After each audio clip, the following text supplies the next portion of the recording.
بسم اللہ الرحمن الرحیم۔ ناظرین السلام علیکم۔ عالمی ادبی تنظیم قلم قافلہ پاکستان کے زیر انتظام کاشانہ اردو ادب بخشالی منزل کھاریہ میں ماہانہ ترین مشاعرے کا اہتمام تھا۔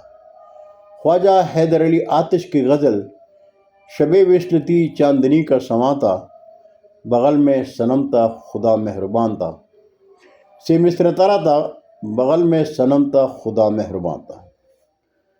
مشاعرے میں ڈاکٹر یونس فہیم صدارت کی نشست پر جلوہ افروز تھے اور ان کے ساتھ صوفے پر نیر صدیقی اور شکیل احمد قاسبی تشریف فرما تھے۔ مشاعرے میں نظامت کے فراز پروفیسر کلیم ضیاء نے سر انجام دیے۔ پروفیسر کلیم ضیاء کے صاحبزادے حافظ محمد اسد الرحمن ضیاء کی تلاوت و نعت سے مشاعرے کا آغاز ہوا۔ مشاعرے کے میزبان گل بخشالوی نے شعراء کرام کی تشریف آوری کا شکریہ ادا کرنے کے بعد مصرتر پر اپنی 2 اردو اور 1 پنجابی غزلیں سنا کر پروفیسر کلیم ضیاء کو مشاعرہ سپرد کر دیا۔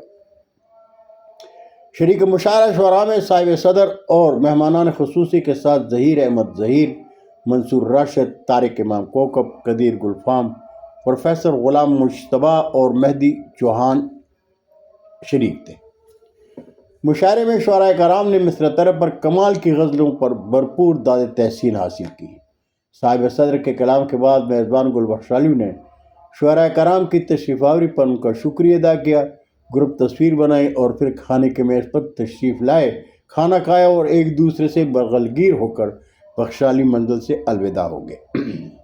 ناظرین، قلم قافلہ کے زیر انتظام مہینے میں ایک بار ہم اردو ادب میں شاعری کی آبیاری کے لیے ایک ساتھ بیٹھ کر خوشگپیوں میں روحانی گلشن کی آبیاری کرتے ہیں۔ ترا مصر پر تب آزمائی میں شاعر مشاعرہ لوٹنے کے لیے خوب سے خوب تر کلام کہنے کی کوشش کرتا ہے۔ مشاعرے میں جب شاعر اپنا کلام سناتا ہے تو سننے والے شاعری میں شاعر کا مقام سوچتے ہیں۔ دور حاضر کا نوجوان شاعر اردو ادب میں شاعری کی بہترین آبیاری کر رہے ہیں، اس لیے آج کا شاعر شاعری کے خوبصورت مستقبل سے مایوس نہیں۔ مشاعرے میں گل بخشالوی کی ایک غزل سے 3 اشعار پیش خدمت ہے۔ لکھے گا مورخ کے گجرات